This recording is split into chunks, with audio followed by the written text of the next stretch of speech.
Rumors. I don't like rumors, but rumors like me. So guys, first of all, a disclaimer.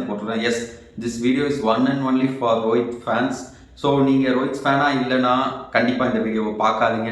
Because இந்த வீடியோவை நீங்க பார்த்தீங்கன்னா உங்களுக்கு கண்டிப்பா எரிச்சலோ கோவமோ வரும்.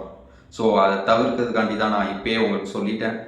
ஓகே கைஸ், வாங்க வீடியோக்குள்ள போகலாம். ஒரு சைடு பார்த்தா ஹார்திக் பாண்டியா கேப்டன்ன்றாங்க சாம்பியன்ஸ் டிராஃபிக்கு, இன்னொரு சைடு பார்த்தா நம்ம விராட் கோலி கிங் கோலி டெஸ்ட் கேப்டன்ன்றாங்க, இன்னொரு சைடு பார்த்தா மிஸ்டர் ஃபிக்ஸ்னு ஒரு யங் பிளேயர் எனக்கு கேப்டன்சி வேணும்னு சொல்லியிருக்கேன்றாங்க.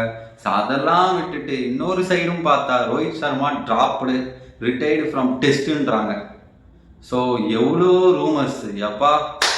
So yo okay guys, so இந்த ரூமர்ஸுக்கெல்லாம் ஒரே ஒரு இன்டர்வியூ. எஸ், இன்னைக்கு ரோஹித் சர்மா கொடுத்த இன்டர்வியூ தான். எஸ், அவரே சொல்லிட்டாரு பக்காவா. என்ன சொல்லிருக்காருன்னா, எஸ் நான் இந்த டெஸ்ட் மேட்ச் ஆடாத ஒரே ஒரு ரீசன், எஸ் என் பேட்லேருந்து ரன் வர மாட்டேங்குது. ஸோ அந்த ஒரு ரீசன்காண்டி தான் நான் இந்த டெஸ்ட்டை ஆடலை. எஸ், ஸோ ஒரு டீமில் எல்லாரும் ஃபார்ம் அவுட்டில் இருந்தால் கண்டிப்பாக அந்த மேட்ச் ஜெயிக்க முடியாது. அந்த ஒரு நோக்கத்துக்காண்டி தான் நான் பேட் ஃபார்மில் இருக்கேன், எனக்கு தெரியும். ஸோ தட்ஸ் வை நான் இந்த மேட்ச்லேருந்து விலகிட்டேன்ட்டு கிளியராக சொல்லியிருக்காரு. ஸோ அண்ட் இன்னொரு கொஸ்டினும், எஸ் ஸோ இதில் விலகிட்டனால அடுத்த கேப்டன் ஆகும், டெஸ்ட் கேப்டனும் அடுத்த சீரீஸும் டெஸ்ட் சீரீஸ் ஆட மாட்டேன்னு சொல்லலை. அவரு என்ன சொல்லியிருக்காருன்னா, ஃப்யூச்சர் இன்னும் 6 months கிட்டே இருக்குது நெக்ஸ்ட் மேட்ச்சுக்கு, கண்டிப்பாக நான் ஹார்ட் ஒர்க் பண்ணுவேன். ஸோ ஹார்ட் ஒர்க் பண்ணி அந்த இங்கிலாந்து டெஸ்ட்டில் நான் நல்லா பண்ணுவேன் சொல்லியிருக்காரு. ஸோ ஓகே காய்ஸ், இதுதான் சொல்லியிருக்காரு. அண்ட் தென் இதுக்கு முன்னாடியே நான் சொல்லிட்டேன், நான் ப்ரெடிக்ட் பண்ணேன் கைஸ். எஸ், இதுக்கு முன்னாடியே இந்த சுச்சுவேஷனை நான் ப்ரெடிக்ட் பண்ணேன். ரோஹித் சர்மா டிராப்டு, ரோஹித் சர்மா ரிட்டையர்டுன்னு சொல்லும் போது, எஸ் நான் என்னோட இன்ஸ்டாகிராமில் ஒரு கமெண்ட் போட்டிருந்தேன். அந்த கமெண்ட்டை காட்டுறேன், இதோ டிஸ்பிளே ஆகும் பாருங்கள்.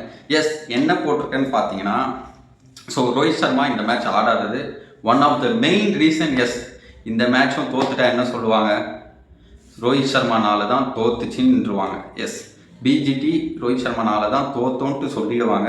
அண்ட் அவங்க இதெல்லாம் பார்க்க மாட்டாங்க, என்னது பேட்ஸ்மேன் ஃபார்மு எல்லாரும் ஆடுறாங்களா அதெல்லாம் பார்க்க மாட்டாங்க. பட் சிம்பிளாக ரோஹித் சர்மாவால் தான் பிஜிடி தோத்துச்சு.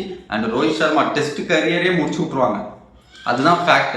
இந்த பிஜிடி தோத்துருந்தோம்னா இந்த மேட்ச் 5th டெஸ்ட்டும் ரோஹித் சர்மா கேப்டன் பண்ணி, அதுதான் ஃபேக்ட், அதுதான் சொல்லியிருப்பாங்க எல்லாரும். அண்ட் அதை தவிர்க்கிறதுக்காண்டி தான் என்னை பொறுத்த வரைக்கும் ரோஹித் சர்மா இந்த மேட்ச் கேப்டன்ஷிப் பண்ணல. எஸ், ப்ளஸ் இப்போ எல்லாருக்கும் தெரிஞ்சிருக்கும், இந்த 5th டெஸ்ட் பார்த்த உடனே ரோஹித் சர்மானால மேட்ச் தோக்கலை, பேட்டிங் கொலாப்ஸ்னால தான் தோக்குது. அண்ட் மோரோவர் எந்த பேட்ஸ்மேனும் நம்ம இதில் ஒழுங்காக ஆடலை. அப்படி ஆடினாலும் அன்னைக்கு மேட்ச்சில் ஒரே ஒரு பேட்ஸ்மேன் தான் ஆடுறாங்கன்ட்டு இந்த மேட்ச் 5th டெஸ்ட்டை வச்சு தெரிஞ்சிருக்கும் எல்லாருக்கும். இந்த ரீசன்காண்டி மட்டுமே ரோஹித் சர்மா இந்த மேட்ச் ஆடலை. ஓகே ஃபைன், இப்போ நம்ம அடுத்த டாபிக் போயிடுவோம். கௌதம் கம்பீர் அண்ட் நம்ம king Kohli. So Gautam Gambhir and king Kohli ரோஹித்துக்கு சப்போர்ட் பண்ணலையா? ஸோ நிறைய ரூமர்ஸ் போய்கிட்டு இருந்துச்சு, கௌதம் கம்பீர் தான் ட்ராப் பண்ணிட்டாரு, கௌதம் கம்பீருக்கு பும்ரா தான் கேப்டனா வேணும்ன்ட்டு. ஸோ அது எல்லாமே போய், ஸோ என்னை பொறுத்த வரைக்கும் ரோஹித் சர்மாவுக்கு கண்டிப்பாக செலக்டர்ஸ் கிட்ட இருந்தும், எஸ் கோச் கிட்ட இருந்தும் பேக்கப் கண்டிப்பாக இருக்கும். Because is a winning captain and அவர் குவாலிட்டி பற்றி செலக்டர்ஸ்க்கு தெரியும் நல்லாவே, லீடர்ஷிப் குவாலிட்டி பற்றி. ஸோ அதனால எப்போவுமே ரோஹித் சர்மாவுக்கு அந்த பேக்கப் இருக்கும் செலக்டர்ஸ் மத்தியிலும். அண்ட் மோரோவர் கம்பீரையே என்னை பொறுத்த வரைக்கும் நல்ல ரோஹித்துக்கும் கம்பீருக்கும் பாண்டிங் இருந்தனால மட்டுமே தான் பிசிசிஐ கம்பீரை ஹெட் கோச்சாக போட்டிருப்பாங்க. எஸ், நீங்கள் நல்லா பார்க்கலாம், அது வெளிப்படையாகவே தெரியும். கம்பீர் ஆல்ரெடி ரோஹித் சர்மா கிட்டே பல இன்டர்வியூவில் சொல்லியிருக்காரு, நான் பார்த்து பயப்படுற கேப்டன் ஒரே கேப்டன் யாருன்னா ஐபிஎல்ல ரோஹித் சர்மான்ட்டு பல வாட்டி சொல்லியிருக்காரு. அண்ட் நல்ல பாண்டிங் இருக்குது அவங்களுக்குள்ள, ஆல்ரெடி இதுக்கு முன்னாடியே நல்ல பாண்டிங் இருக்கும். ஸோ ஓகே, தென் இன்னொரு என்னதுன்னா, நீங்கள் இது மட்டும் இல்லை, எஸ் அபிஷேக் கூட நம்ம கோச்சாக இருக்காருன்னா ரீசன் யாருன்னா ரோஹித் சர்மா. ஸோ ஒரு ஆல்ரெடி நல்ல பாண்டிங் அவங்களுக்கும் இருக்குது. ஸோ இதுதான் கைஸ் நான் சொல்லணும் வருமுனை இந்த வீடியோவில். இந்த வீடியோ பிடிச்சிருந்தா லைக் பண்ணுங்கள், ஷேர் பண்ணுங்கள், அண்ட் மறக்காமல் சப்ஸ்கிரைப் பண்ணுங்கள் சேனலை. Okay bye.